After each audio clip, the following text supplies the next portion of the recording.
Hello friends हम static GK का एक बहुत इंपॉर्टेंट टॉपिक इंटरनेशनल ऑर्गेनाइजेशन करते हैं। फ्रेंड्स आप लोग ध्यान से देखना, एक ही वीडियो में सब कुछ कंप्लीट हो जाएगा।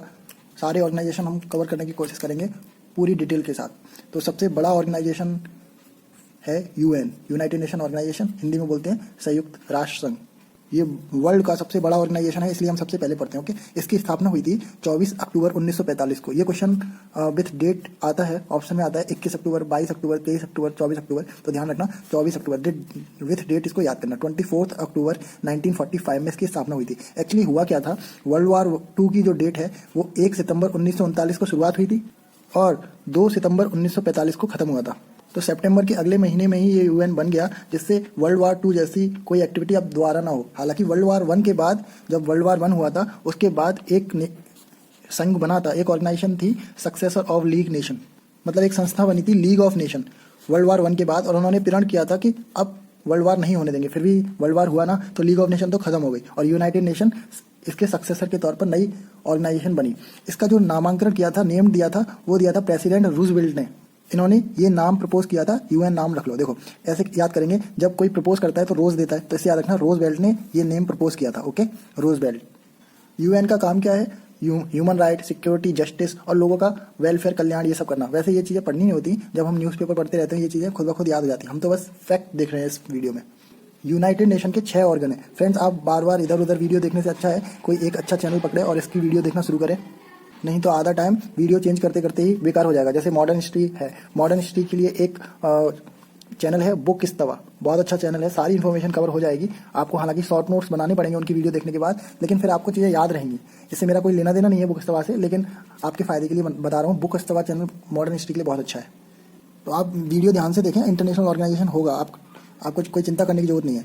6 ऑर्गन थे यूएन के, उनमें से एक का कोई मतलब नहीं है। देखो यहाँ मेरे पास लिखा हुआ है एक्चुअली, ये देखो, ये 6 ऑर्गेनाइजेशन है। UN general assembly, United nation security council, UN economic and social council, international court of justice, Kulbhushan Jadhav का केस गया था इसलिए हमें पता है अच्छे से, यूएन ट्रस्टीशिप काउंसिल। तो इसका कोई मतलब नहीं है, क्योंकि कोलोनियल जो पोजेशन था, जैसे ब्रिटिशर्स ने इंडिया में शासन किया, तो वो सब देख रेख करते थे कि जो जिनके ऊपर कॉलोनियल रूल है उनको ज़्यादा दबाया तो नहीं जा रहा है, उसके लिए ये यूएन ट्रस्टीशिप काउंसिल था। लेकिन 1994 में जब से पलाव इंडिपेंडेंट हुआ है, तब से ये यूएन ट्रस्टीशिप काउंसिल का कोई रोल नहीं है। ओके, इसलिए हम बोल रहे थे सिर्फ 5 पढ़ने होते हैं। और छठवा है यूएन सेक्रेटरीट। आपने एक नाम सुना होगा, एंटोनियो गुटेरेस, यूनाइटेड नेशन के सेक्रेटरी जनरल हैं, सबसे बड़ी पोजीशन है इनकी। तो एक्चुअली ये यूएन सेक्रेटरीट के ही सेक्रेटरी जनरल हैं, जो ओवरऑल यूएन के सेक्रेटरी जनरल हो गए। ठीक है, एंटोनियो गुटेरेस पहले प्रधानमंत्री थे पुर्तगाल के। ये वही पुर्तगाल है जिस देश की यूरोपियन कंपनी सबसे पहले भारत में आई थी। आपको ट्रिक भी पता होगी, पुत्र डैड, यानी पुर्तगाल, डच, अंग्रेज, डेनिस। ये ऑर्डर था इंडिया में जो आए थे अंग्रेज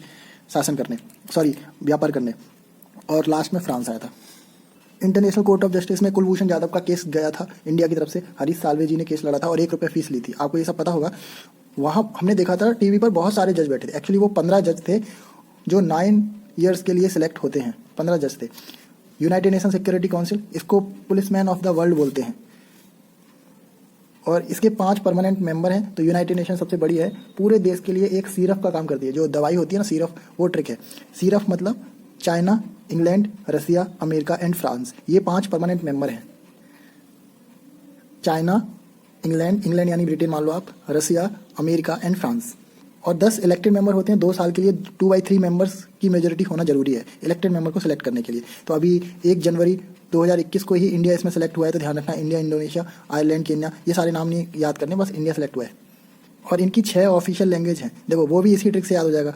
चाइनीज़, ई इंग्लैंड था तो इंग्लिश, आर रसिया था तो रसियन, ए अमेरिका, लेकिन इंग्लिश तो हो चुकी है, इसका मतलब ए अरेबिक, ये चीज़ याद रखने वाली है।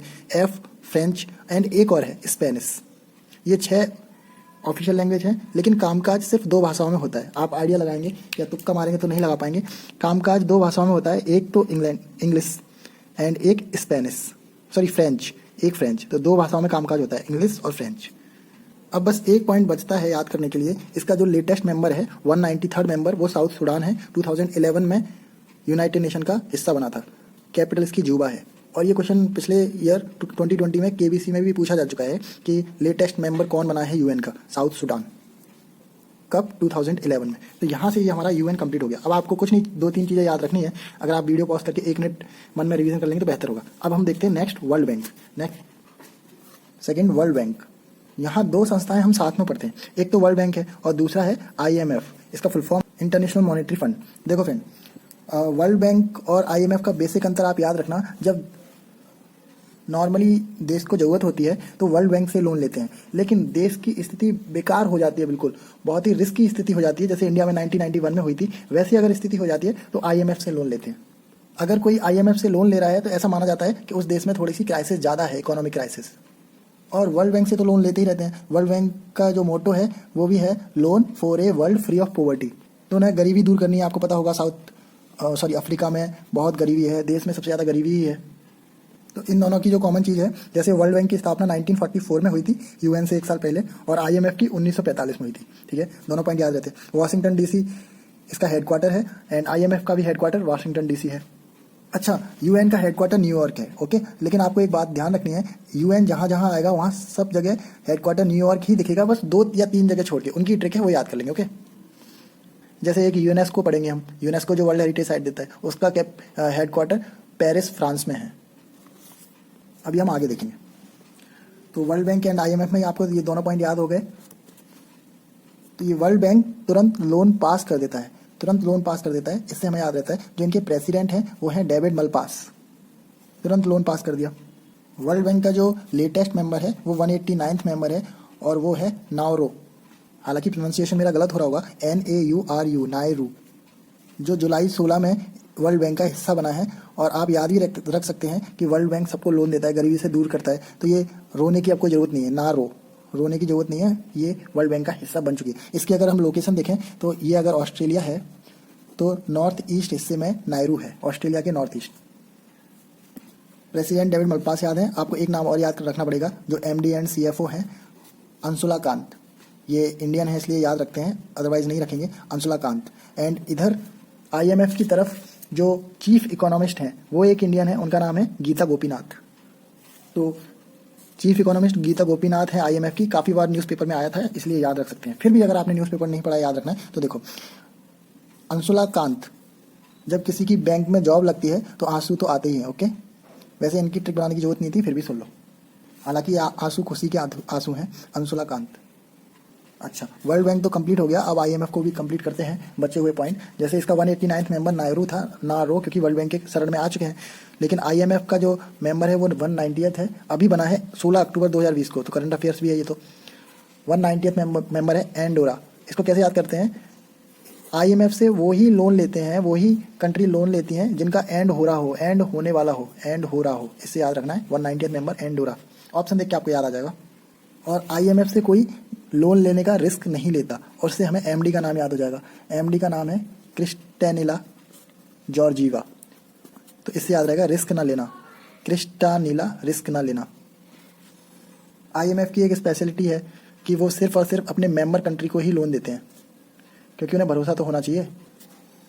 तो 7 मिनट 8 मिनट खराब हो चुके हैं। 3 ऑर्गेनाइजेशन के बारे में आपको पता लग गया। अब जल्दी से करते हैं। 4th ऑर्गेनाइजेशन है फूड एंड एग्रीकल्चर ऑर्गेनाइजेशन। इसकी स्थापना भी लगभग इसी टाइम हुई है, 1945 में। देखो, जो एग्रीकल्चर में काम करते हैं किसान लोग, वो बहुत मेहनत करते हैं, इतने शाम को उनके रोम रोम में दर्द होता है। तो एग्रीकल्चर से रिलेटेड दो संस्थाएं आएंगी बड़ी, तो दोनों का हेडक्वार्टर इटली, रोम है। तो एग्रीकल्चर से काम करने वाले किसान को शाम को रोम रोम में दर्द होता है, तो इसका जो हेडक्वार्टर है वो रोम है। और सबसे ज़्यादा एग्रीकल्चर कहाँ होता है आपको पता होगा, गेहूँ, कपास यानी कॉटन, सब चीज़ चाइना में ज़्यादा होती है। तो इसके जो DG हैं वो चाइनीज़ हैं, क्यू डोंग्यू। तो यहाँ एक कन्फ्यूजन हो सकती है, अगर कोई पूछता है FAO का हेडक्वार्टर कहाँ है, तो आप एग्रीकल्चर देख के और सोचें कि एग्रीकल्चर तो सबसे ज़्यादा चाइना में होती है, हेडक्वार्टर चाइना। ऐसा मत करना, ये DG चाइनीज़ है, हेडक्वार्टर तो रोम में दर्द हो रहा है तो रोम। मैंने आपको बताया एक और एग्रीकल्चर से रिलेटेड संस्था है, उसका हेडक्वार्टर रोम है, उसका नाम है international fund for agriculture development, short में IFAD बोलते हैं। 1977 में स्थापना हुई थी, लेकिन इसका हेडक्वार्टर यही, एग्रीकल्चर मतलब रोम में दर्द, तो हेडक्वार्टर इसका रोम। और इन दोनों का काम भी वही है, कोई देश अगर एग्रीकल्चर पर फोकस कर रहा है तो ये संस्थाएं मदद करेंगी। तो 4A करके ये भी याद रख लो, यानी हमारी 5 संस्थाएं हो गई। नेक्स्ट है यूनिसेफ बहुत इंपॉर्टेंट संस्था है फ्रेंड, हमेशा ये रिस्पॉन्ड करती है जब भी बच्चों को कोई दिक्कत आती है। 1946 में, हेडक्वार्टर कहाँ है, न्यूयॉर्क में, क्योंकि इसमें UN है, न्यूयॉर्क। लेकिन फिर भी हम इसके हेडक्वार्टर को याद करने की ट्रिक रखते हैं अपने पास रिजर्व में, अगर कभी जरूरत पड़ जाती है। देखो इसमें सैफ आ रहा है, सैफ यूनिसेफ में सैफ आ रहा है। तो सैफ लोग जो होते हैं खाना बनाने वाले, वो खाना हमेशा फोक से खाते हैं। फोक आपने देखा होगा, वो कांटे वाली चम्मच, इसको फोक बोलते हैं। इस फोक से याद रहता है न्यूयॉर्क। ओके, इसका पूरा नाम है united nation international children's emergency fund. जब भी बच्चों के लिए कुछ करना होता है ये हमेशा तत्पर रहते हैं, और ऑन एन एवरेज एक साल में 250 इमरजेंसी को रिस्पॉन्ड करते हैं जो बच्चों से रिलेटेड होती है। और छोटे बच्चों को नर्सरी में, चिल्ड्रंस को नर्सरी में कौन पढ़ाता है? एक मैडम पढ़ाती हैं, उनका नाम है रीटा, मिस रीटा। आपने सुना होगा, बच्चों को एक मैडम पढ़ाती हैं, उनका नाम है मिस रीटा। इससे जो इनकी एग्जीक्यूटिव डायरेक्टर हैं उनका नाम याद रहता है, हेनरीटा H4। तो यहाँ आपको मिस रीटा दिखेगा। ओके, यहाँ एक इम्पोर्टेंट नोट है, अभी तक 3 कंट्रीज ऐसी हैं जिनमें पोलियो एंडेमिक है, मतलब खत्म होने की कगार पर है लेकिन खत्म नहीं हुआ है। वो है अफगानिस्तान, नाइजीरिया एंड पाकिस्तान। और नाइजीरिया ने तो अभी खत्म भी कर लिया है, मतलब पोलियो फ्री घोषित हो गया है। इससे पोलियो फ्री घोषित हो गया पूरा अफ्रीका, सिर्फ अफ्रीका से यही एक देश बचा हुआ था। 25 अगस्त 2020 को अफ्रीका पोलियो फ्री घोषित हो गया। इसके पोलियो फ्री घोषित होने के बाद फ्रेंड्स इम्पोर्टेंस समझो इसकी, बहुत ही गरीबी है अफ्रीका में, तो पोलियो फ्री होना बच्चों का एक अच्छा साइन है। और इस यूनिसेफ का काम इसमें प्रशंसनीय रहा है। यहाँ आप एक पॉइंट और नोट कर सकते हैं, इंडिया को पोलियो फ्री घोषित हुआ था या किया गया था 2014 में, लेकिन अफगानिस्तान एंड पाकिस्तान अभी भी पोलियो फ्री घोषित नहीं हुए हैं, और ये वर्ल्ड में सिर्फ यही 2 देश ऐसे हैं। तो चिल्ड्रन इमरजेंसी फंड, इनकी एग्जीक्यूटिव डायरेक्टर कौन है? Miss Rita, Henrietta. नेक्स्ट है यूनेस्को। इसकी स्थापना 4 नवंबर 1945 को ही हो गई थी, मतलब जब यूएन बन रहा था ना, अक्टूबर 1945 में तो बना ही था, तभी united nation educational, scientific and cultural organisation की स्थापना हुई। इसको ध्यान रखना, यहाँ पे एजुकेशनल है, कल्चरल है, क्योंकि एग्जाम सेट करने वाले यहाँ कंफ्यूज करते हैं। ऑप्शन देते हैं यूनाइटेड नेशन एजुकेशन, एजुकेशनल की जगह एजुकेशन लिख देते हैं फर्स्ट ऑप्शन में, जैसे गलती हो जाती है। ध्यान रखना, एजुकेशनल एंड कल्चरल है। इसमें यूएन है, यूनाइटेड नेशन, लेकिन इसका जो हेडक्वार्टर है वो पेरिस, फ्रांस है। तो मैंने आपको बोला 3 संस्थाएं ऐसी हैं जो ऐसी होंगी जिनका हेडक्वार्टर नहीं होगा न्यूयॉर्क में, उनमें से एक है पेरिस, फ्रांस। इसके जो डीजी हैं वो बड़ी इजीली याद हो जाते हैं। देखो, यूनेस्को वर्ल्ड हेरिटेज साइट बांटता है, तो आपको जैसे वर्ल्ड हेरिटेज साइट चाहिए तो आप ऑर्डर दो, आपको वर्ल्ड हेरिटेज साइट मिल जाएगी। तो इससे हमें याद रहता है ऑर्डरे एजोले, मतलब ऑर्डर दे एंड WHS ले, ऑर्डर दे वर्ल्ड हेरिटेज साइट ले, ऑर्डरे एजोले। यहाँ फ्रेंड्स मैं थोड़ा सा वर्ल्ड हेरिटेज साइट के बारे में बताना चाहूँगा। अभी तक अगर हम टेंटेटिव लिस्ट को हटा दें, जिसमें ग्वालियर और ओरछा आ रहा है, उसको हटा दें अभी, तो इंडिया में 38 वर्ल्ड हेरिटेज साइट हैं अभी, ठीक है। उसमें से 30 नेचुरल हैं। देखो मेरे पास लिखा हुआ है, मैं आपको डायरेक्ट बता देता हूँ, टाइम वेस्ट नहीं करना है, जितना हो सके कम। इंडिया में अभी तक 38 हैं, उसमें से 30 कल्चरल हैं, 7 नेचुरल हैं और एक मिक्स्ड है। मिक्स्ड मतलब उसमें कल्चरल और नेचुरल दोनों स्पेशलिटी है। तो एक अगर है तो याद रखना पड़ेगा, वो है कंचनजंगा नेशनल पार्क, सिक्किम में। 1983 में सबसे पहले 4 वर्ल्ड हेरिटेज साइट मिली थी इंडिया में, ताजमहल और आगरा फोर्ट तो आपको याद होगा, अजंता याद होगा, एलोरा, यानी 2 महाराष्ट्र में और 2 एक आगरा में। एंड जो 36, 37, 38 है वो 2017, 2018, 2019 को मिला है। Ahmedabad city, the Victoria Mumbai and Jaipur city, pink city. MP में 3 वर्ल्ड हेरिटेज साइट हैं, चूंकि मैं MP से हूँ इसलिए लिखा है, आपको देखने की जरूरत नहीं है। यहाँ वर्ल्ड की बात करते हैं थोड़ा, जून 2020 तक है ये डेटा। सबसे ज़्यादा वर्ल्ड हेरिटेज साइट इटली और चाइना दोनों में हैं, 55। फिर स्पेन 48 है। आप तो बस इटली और चाइना याद रखो, चाइना याद रखो, इटली भी इसी में याद हो जाएगा, आई। सबसे फर्स्ट वर्ल्ड हेरिटेज साइट 1978 में गालापेगोस आइलैंड को मिली थी, इक्वेडोर में। इक्वेडोर कंट्री है, आप पढ़ते होंगे जब इक्वेटर किन किन देशों से पास करती है तो बड़ी इजीली याद रहता है। फर्स्ट कंट्री जिससे इक्वेटर पास करती है वो इक्वेडोर है। और यहाँ हम देख रहे हैं फर्स्ट वर्ल्ड हेरिटेज साइट दिया था, और फर्स्ट सिटी जिसे वर्ल्ड हेरिटेज साइट दिया वो भी इक्वेडोर की है, क्विटो सिटी। 2011 में पहली सिटी जिसे वर्ल्ड हेरिटेज साइट घोषित किया गया था। आपको कोई लिखने की जरूरत नहीं है, ये ऐसे नेम है, पहली बार में याद हो जाएंगे। गालापेगोस आइलैंड 1978, और इसके 5 साल बाद इंडिया में मिला 1983 में ये 4 लोगों को, सॉरी इन 4 साइट्स को। अब फ्रेंड्स आगे की संस्थाएं हम नेक्स्ट वीडियो में करेंगे, शायद अगली वीडियो में हम खत्म भी कर देंगे, लेकिन यहाँ से एक आप टेक लेके जाइए जिससे नेक्स्ट वीडियो में थोड़ी हेल्प मिलेगी आपको चीज़ें याद रखने की। जेनेवा स्विट्जरलैंड में बहुत सारे हेडक्वार्टर हैं, ठीक है, तो हम ऐसे याद रखते हैं WHO, WTO, WMO सबका हेडक्वार्टर जेनेवा स्विट्जरलैंड में है। WHO वर्ल्ड हेल्थ ऑर्गेनाइजेशन जो कोरोना टाइम में सबसे ज़्यादा महत्वपूर्ण संस्था रही है, उससे याद रहेगा WHO, WTO, WMO सबका हेडक्वार्टर। इस WHO से और 2 चीज़ें याद करते हैं। देखो, WHO ने गलती की 2 लोगों की परेशानी जिससे सबसे ज़्यादा बड़ी, WHO ने कोरोना के टाइम पर गलती की, सबसे ज़्यादा 2 लोग परेशान हुए, एक लेबर लोग और एक रिफ्यूजी। तो इससे याद रहता है जो लेबर यानी इंटरनेशनल लेबर ऑर्गेनाइजेशन, उनका हेडक्वार्टर भी Geneva Switzerland, and United nation UNHCR refugee से रिलेटेड है, उनका भी हेडक्वार्टर जेनेवा स्विट्जरलैंड। तो रिफ्यूजी लोगों को इतनी परेशानी हुई, थोड़े समय के बाद लोगों को अपने घर का सोना बेच के काम चलाना पड़ा लॉकडाउन के टाइम में, ठीक है, उससे सोना बेच के काम चलाना पड़ा। इससे याद रखना इंडियन स्टैंडर्ड ऑर्गेनाइजेशन, सोने पर लिखा रहता है स्टैंडर्ड में, ISO का हेडक्वार्टर भी जेनेवा स्विट्जरलैंड में। इसके अलावा ये G15, G77 and international Olympic committee, इनका भी हेडक्वार्टर जेनेवा स्विट्जरलैंड में है। ये इंटरनेशनल ओलंपिक कमेटी का लोसान स्विट्जरलैंड, ये तो डायरेक्टली याद हो जाता है, जेनेवा में नहीं है इसका, लोसान स्विट्जरलैंड में है। और G15 एंड G77 याद करने की कोई ज़रूरत नहीं है, ये हेडक्वार्टर जेनेवा स्विट्जरलैंड में है। तो फ्रेंड, 3 संस्थाएं, 3 ऑर्गेनाइजेशन जिसका हेडक्वार्टर जेनेवा स्विट्जरलैंड है, वो सीधे सीधे है WHO, WTO एंड WMO। इन तीनों के बारे में पहले पढ़ लेते हैं। WHO मतलब वर्ल्ड हेल्थ ऑर्गेनाइजेशन, और इसका बहुत रोल भी रहा है कोरोना के टाइम पर। इसकी स्थापना की जो डेट है वो याद है, क्योंकि इसकी स्थापना के दिन ही वर्ल्ड हेल्थ डे मनाया जाता है। 7 अप्रैल 1948 को इसकी स्थापना हुई थी, और हेडक्वार्टर तो जेनेवा स्विट्जरलैंड है इसे।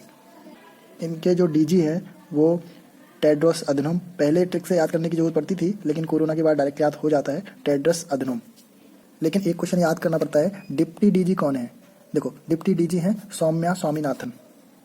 वर्ल्ड हेल्थ ऑर्गेनाइजेशन ने शुरू में देखा अच्छा काम नहीं किया, चाइना के सपोर्ट में ऐसा लग रहा था, सारे लोग टेड्रस अधनम को बुरा भला कह रहे थे, लेकिन डिप्टी DG इंडियन है, इनको कोई बुरा भला क्यों नहीं कह रहा था? कैसे याद रखते? देखो, इनके जो पिताजी हैं MS स्वामीनाथन, उनकी वजह से ग्रीन रिवॉल्यूशन आया था इंडिया में। इसका मतलब उन्होंने इंडिया के लिए इतना कुछ किया, तो उनकी बेटी को किसी ने कुछ बुरा नहीं कहा। तो इससे याद आएगा कि ये WHO से रिलेटेड है और डिप्टी DG है वर्ल्ड हेल्थ ऑर्गेनाइजेशन की। यहाँ एक पॉइंट नोट करना पड़ेगा, आपने सुना होगा USA के डोनाल्ड ट्रंप ने इनका जो पैसे देने का बजट था वो कम कर दिया था, मतलब बिल्कुल ही जीरो कर दिया था। लेकिन फिर भी अगर USA के डोनाल्ड ट्रंप पैसे नहीं देते, तब भी 85% पैसा WHO के पास आता।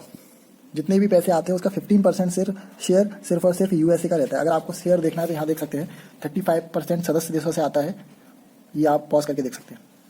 Next, world trade organisation WTO, इसकी स्थापना अभी हुई है, आप लोग की उम्र का ही है ये, 1 जनवरी 1995 में इसकी स्थापना हुई है। एक्चुअली इसने गेट को रिप्लेस किया है, GATT मतलब generalise agreement on trade and tariff, जिसकी स्थापना 1948 में हुई थी, लेकिन अब इसकी जगह WTO ने ले ली है 1 जनवरी 1995 से। आपको पता होगा USA के डोनाल्ड ट्रंप और चाइना के बीच में एक डिस्प्यूट हो गया था ट्रेड को लेकर, तो इसी संस्था में गए थे ये लोग दोनों, वर्ल्ड ट्रेड ऑर्गेनाइजेशन। इनके जो प्रेसिडेंट या DG हैं वो रॉबर्ट अजवीडो थे पहले, लेकिन मार्च 2021 से एक अजीब नाम है नगोजी ओकोंजो इविलिया, ये यहाँ के DG बन गए हैं। कैसे याद रखना है? देखो, इंपोर्ट और एक्सपोर्ट होता रहता है 2 देशों के बीच में, वही ट्रेड है वर्ल्ड ट्रेड ऑर्गेनाइजेशन। तो इंपोर्ट और एक्सपोर्ट होने के लिए दोनों देशों का सर्टिफिकेशन जरूरी रहता है, तो दोनों वो लोग अगर ओके बोल देते हैं उसके बाद ही ट्रेड पॉसिबल है, इससे याद रखना Okonjo. Next, world meteorological organisation, इसकी स्थापना 1950 में हुई थी। मीटियोरोलॉजिकल ऑर्गेनाइजेशन है, मतलब मौसम से रिलेटेड है, कॉपरेशन प्रमोट करते हैं एटमॉस्फेरिक साइंस, क्लाइमेटोलॉजी, हाइड्रोलॉजी, इन सब में। तो उससे याद रहता है इनके जो प्रेसिडेंट हैं वो हैं गारहार्ड एड्रियन, मतलब मौसम जब अच्छा होता है तो सारे लोग गार्डन में आ जाते हैं, तो गारहार्ड एड्रियन इनके प्रेसिडेंट हैं, ये याद रहेगा। अब यहाँ 2-3 ऑर्गेनाइजेशन और हैं, उनको करते ही बहुत सारा टॉपिक कंप्लीट माना जाएगा। जैसे एक है united nation development programme UNDP, इसकी स्थापना 22 नवंबर 1965 को हुई थी। ये ईयर कैसे याद रहता है? देखो फ्रेंड्स, इन्होंने अपनी 50वीं ईयर में 2015 में SDG सस्टेनेबल डेवलपमेंट गोल को एडॉप्ट किया था, और 1 जनवरी 2016 से सारे देशों के लिए ये सस्टेनेबल डेवलपमेंट गोल लागू हो गया। टोटल 17 गोल्स हैं, जिनको 2030 से पहले जो टारगेट है, उस जो टारगेट सेट किए गए हैं उस हिसाब से ये 17 गोल अचीव करने हैं, जिसमें सारे ही इंपॉर्टेंट गोल हैं, आप एक बार देख लेना। तो ये सब इन्होंने डिसाइड किया था अपनी 50वीं ईयर की जो मीटिंग हुई थी 2015 में, तब यानी कि 2015 में 50 साल हो गए थे, यानी 1965 में इसकी स्थापना हुई थी UNDP। इसमें 2 रिपोर्ट हैं, देखो कन्फ्यूजन दूर कर लेना यहाँ पे, एक होती है ह्यूमन डेवलपमेंट इंडेक्स और एक होती है वर्ल्ड डेवलपमेंट इंडेक्स, या फिर रिपोर्ट भी बोल सकते हैं, वर्ल्ड डेवलपमेंट रिपोर्ट। तो देखो फ्रेंड्स, ये ह्यूमन है, तो इसमें साफ पता लग रहा है ये UN जारी करता है, ह्यूमन में ये UN जारी करता है, और world development report world bank जारी करता है। इसमें जो ह्यूमन डेवलपमेंट रिपोर्ट है ये ज़्यादा इंपॉर्टेंट है, क्योंकि ये रैंक बताते हैं देशों की। वर्ल्ड डेवलपमेंट रिपोर्ट ये रैंक नहीं बताती। ये हम जब रिपोर्ट्स एंड इंडेक्सेस करेंगे तब ये ह्यूमन डेवलपमेंट रिपोर्ट अच्छे से करेंगे। फिर भी आप याद रखो, अभी दिसंबर 20 में जो रिपोर्ट आई है उसमें इंडिया का स्थान 131 है 189 कंट्रीज़ में, बहुत बुरी स्थिति है। नेक्स्ट है यूनाइटेड नेशन इन्वायरमेंट प्रोग्राम। देखो फ्रेंड, इन्वायरमेंट की स्थिति दिन प्रतिदिन बद से बदतर होती जा रही है। इससे याद रहता है 1972 में इसकी स्थापना हुई थी और इसका हेडक्वार्टर है नायरोबी, केन्या। ये मैंने बताया था आपको, 3 ऑर्गेनाइजेशन यूएन की ऐसी हैं जिनका हेडक्वार्टर न्यूयॉर्क में नहीं है, उनमें से एक ये भी है। यूएन इन्वायरमेंट प्रोग्राम, इसका हेडक्वार्टर केन्या में है। तो दो तो मैंने आपको बता दिए, एक यूएनएसको जिसका पेरिस फ्रांस है और एक यूएन इन्वायरमेंट प्रोग्राम। थर्ड है united nation conference on trade and development. इसकी स्थापना 1964 में हुई थी और इसका हेडक्वार्टर है जेनेवा, स्विट्जरलैंड में, न्यूयॉर्क में नहीं है। United nation conference on trade and development. और बाकी यूएन से रिलेटेड जो न्यूयॉर्क में हेडक्वार्टर नहीं है, उनसे रिलेटेड सारी ट्रिक हमने देख ली। और फ्रेंड, इससे रिलेटेड एक वीडियो और बनाना पड़ेगा जिसमें आप देख रहे हैं ये इंडिया मेंबर है। कुछ ऑर्गेनाइजेशन ऐसे हैं छोटे जिनका इंडिया मेंबर है और कुछ ऐसे हैं जिनका इंडिया मेंबर नहीं है। जैसे इंडिया नॉट ए मेंबर, जिसमें एपेक है, ओपेक है, आसियान है, ये सारे ऑर्गेनाइजेशन है। ये हम नेक्स्ट वीडियो में कंप्लीट करने की कोशिश करेंगे। Thank you.